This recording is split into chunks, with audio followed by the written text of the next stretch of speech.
बच्चों, मैं सुषमा सिंह नीलांश ट्यूटोरियल से आज से मैं आप लोगों को एसएससी बोर्ड की 10वीं कक्षा की हिंदी पाठ्य पुस्तक पढ़ाने जा रही हूँ, जिसका नाम है हिंदी लोक भारती। आज मैं इस वीडियो के द्वारा आप लोगों को पाठ संख्या 1 पढ़ाने वाली हूँ, जिसका नाम है भारत महिमा। इस कविता के कवि का नाम है जयशंकर प्रसाद। तो सबसे पहले हम इनके विषय में थोड़ी जानकारी लेंगे। जयशंकर प्रसाद का नाम हमारे भारत के साहित्यकारों में बहुत ही प्रसिद्ध है। उनकी बहुत सारी कृतियां हैं जो बहुत प्रसिद्ध हुई हैं, जैसे कामायनी, आंसू, झरना, लहर, ये सब इनकी प्रमुख काव्य कृतियों में से एक है। जैसा कि नाम से स्पष्ट है इस कविता का भारत महिमा, तो इसमें हमारे कवि जयशंकर प्रसाद ने हमारी भारत देश की महिमाओं का उल्लेख किया है। उन्होंने हमारे भारत देश की अतीत की महिमाओं का वर्णन किया है कि किस तरह हमारा देश विख्यात हुआ करता था। इस कविता के माध्यम से वो अपने बच्चों तक ये जानकारी प्रदान करने की कोशिश कर रहे हैं। तो आइए अब हम एक एक करके इन कविता की पंक्तियों पर ध्यान देंगे।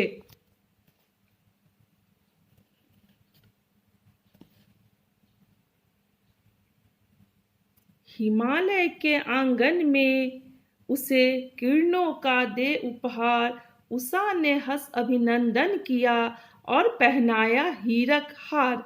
इन पंक्तियों के माध्यम से कवि हमें यह बताने की कोशिश कर रहे हैं कि हमारा यह भारत देश जो है वो हिमालय के आंगन में बसा हुआ है, और ऐसा लगता है जैसे प्रतिदिन सुबह सुबह उषा यानी कि सूर्य के किरणें जो है उसे एक उपहार दे रही है। और ऐसा लगता है कि मानो हंसकर उषा जो है वो हमारी भारत भूमि को अभिनंदन कर रही है, उन्हें प्रणाम कर रही हैं। प्रातःकालीन हम लोग देखते हैं कि जब हमारे भारत की भूमि पर ओस की बूंदें पड़ती हैं तो ऐसा लगता है जैसा कि उषा ने हमारे भारत भूमि को हीरो का हार पहना दिया है। जगे हम लगे जगाने विश्व, लोक में फैला फिर आलोक, व्योमतम पुंज हुआ तब नष्ट, अखिल संस्कृति हो रही अशोक। इन पंक्तियों में कवि हमें यह बताने की कोशिश कर रहे हैं कि सबसे पहले ज्ञान का जो उदय है वो हमारे देश भारत में ही हुआ है। अर्थात सबसे पहले हम लोग जो है वो जागृत हुए हैं, फिर धीरे धीरे हमने क्या किया है, पूरे विश्व में इन ज्ञान के प्रकाश को प्रकाशित किया है, जिसकी वजह से पूरा विश्व जो है वो ज्ञान रूपी प्रकाश से आलोकित हो गया है, और अंधकार जो है वो पूरे विश्व में अंधकार का विनाश हो गया है। अर्थात कहने का मतलब है कि इस संपूर्ण सृष्टि के सभी दुख और शोक जो है वो दूर हो गए हैं। विमल वाणी ने वीणा ली, कमल कोमल कर में सप्रीत, सप्त स्वर सप्त सिंधु में उठे, छिड़ा तब मधुर साम संगीत।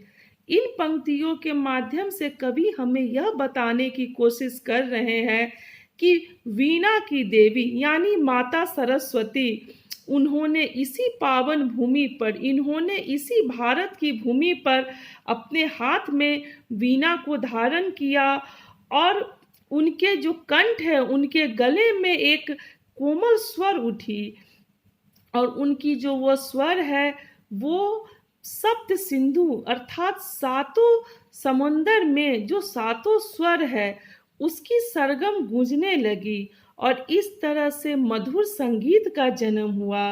और हमारे देश में ही जो हमारा सामवेद है उसकी भी रचना हुई है। अर्थात हमारे देश भारत की महिमा बहुत ही अभूतपूर्व है। विजय केवल लोहे की नहीं, धर्म की रही धरा पर धूम, भिक्षु होकर रहते सम्राट, दया दिखलाते घर घर घूम। अर्थात यहाँ पे कवि जयशंकर प्रसाद ने यह बतलाने की कोशिश की है इस पंक्ति के माध्यम से कि भारत के लोगों ने केवल शस्त्रों के बल पे विश्व को नहीं जीता है। हमारे यहाँ प्राचीन काल से ही, बहुत पुराने समय से हम लोगों के देश में धर्म की महानता रही है और हम लोग जो हैं अपने धर्म पे बहुत ज़्यादा विश्वास रखते हैं। हमारे अंदर धर्म की भावना कूट कूट कर भरी हुई है और इसी धर्म का प्रचार प्रसार ने हमने विश्व के अन्य कोनों में भी जाके किया है। जैसे हमारे यहाँ ही गौतम बुद्ध हुए, वर्धमान महावीर जैसे धर्म पुरुष हुए, जिन्होंने अपने धर्म का प्रचार और प्रसार दूसरे देशों में भी जाकर किया है। हमने अपने धर्म को बहुत ज़्यादा आगे रखी है। हम केवल शस्त्र के बल पे किसी से भी विजय प्राप्त करने में विश्वास नहीं रखते हैं। हमारे महापुरुष ने अपना विशाल साम्राज्य को छोड़ दिया और वो एक भिक्षुक की भांति अर्थात भिखारी की भांति रह के उन्होंने अपने धर्म का जगह जगह जाके प्रचार प्रसार किया है और इस माध्यम से वे लोगों के कष्ट को दूर करने में काफी सफल रहे हैं। गौरी को दिया दया का दान, चीन को मिली धर्म की दृष्टि, मिला था स्वर्ण भूमि को रत्न, शील के सिंहासन की भी सृष्टि। अर्थात इन पंक्तियों में यह कहा गया है कि हमने मोहम्मद गोरी को पराजित करने के बाद भी उसको क्षमा कर दिया। इसके अलावा भारत के महान सम्राट अशोक ने अपने पुत्र और पुत्री को अपने धर्म के प्रचार के लिए उन्होंने चीन भेजा ताकि वहां पर वो लोग जाके बौद्ध धर्म का प्रचार करें। इसके अलावा हम लोगों ने अपने देश में अहिंसा, सत्य, ब्रह्मचर्य आदि इन सब चीज़ों का प्रचार प्रसार अपने देश के साथ साथ दूसरे देशों में भी किया ताकि ये लोग भी आगे चल के इस सिद्धांत को मान सके। किसी का हमने छीना नहीं, प्रकृति का रहा पालना वही, हमारी जन्मभूमि थी यही, कहीं से हम आए थे नहीं।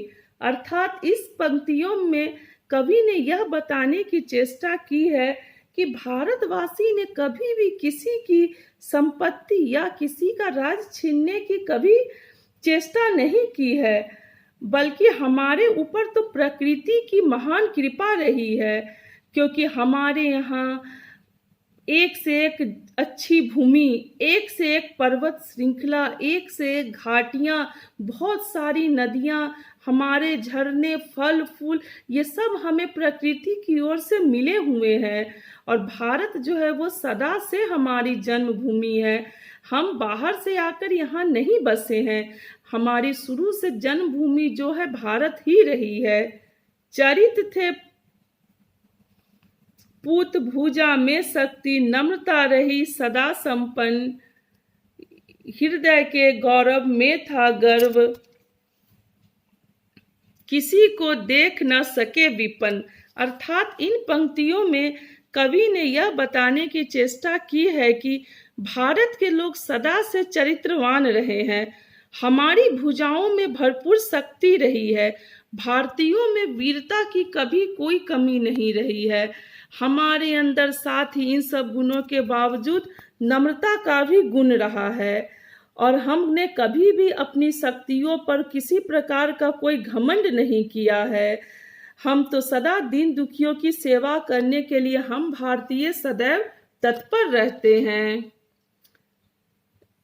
यही है रक्त, वही है देश, वही साहस है, वैसा ज्ञान, बड़ी है शांति, वही है शक्ति, वही हम दिव्य आर्य संतान। इन पंक्तियों के माध्यम से कवि जयशंकर प्रसाद ने बताया है कि आज भी हमारे भारतीय में, हम लोगों में वही लहू बह रही है, अर्थात वही रक्त जो है बह रहा है जो हमारे पूर्वजों के शरीर में बहा करता था। आज भी हमारे अंदर वैसी ही साहस है, वैसी ही शक्ति है जो हमारे पूर्वजों के अंदर थी। हम आज भी भारतवासी अपने समान शांति के हम लोग पुजारी हैं और हम लोग आज भी अपने आप को आर्यों की दिव्य संतानें मानते हैं। जिए तो सदा इसी के लिए, वही अभिमान रहे यह हर्ष, निछावर कर हैं हम सर्वस्व हमारा प्यारा भारतवर्ष। अंत में कवि यह कहना चाह रहे हैं कि हम जब तक जिए देश के लिए जिए, हमें इसकी सभ्यता और संस्कृति पर अभिमान है और हमने इस भारत भूमि के पे जन्म लिया है। यदि कभी आवश्यकता पड़ेगा तो हम इसके लिए अपना सर्वस्व न्यौछावर कर देंगे। तो इस कविता के माध्यम से जयशंकर प्रसाद ने भारत की अखंड महिमाओं का उल्लेख किया है। आइए अब हम लोग इस कविता के कुछ शब्दार्थ है जिस पे हम लोग ध्यान देते हैं। जैसे उपहार, उपहार मतलब भेंट। हीरक हार, हीरो का हार। आलोकित मतलब प्रकाश। व्योम, व्योम मतलब आकाश। तम, तम मतलब अंधेरा। संस्कृति, संस्कृति मतलब संसार। विपन्न, विपन्न निर्धन। देव, आदत।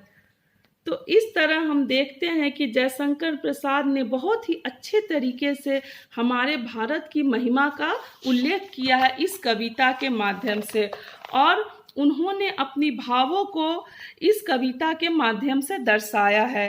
तो बच्चों, मैं आशा करती हूँ कि आप लोग भी इस वीडियो के द्वारा इस कविता के भावों को अच्छी तरह से समझ गए होंगे। धन्यवाद।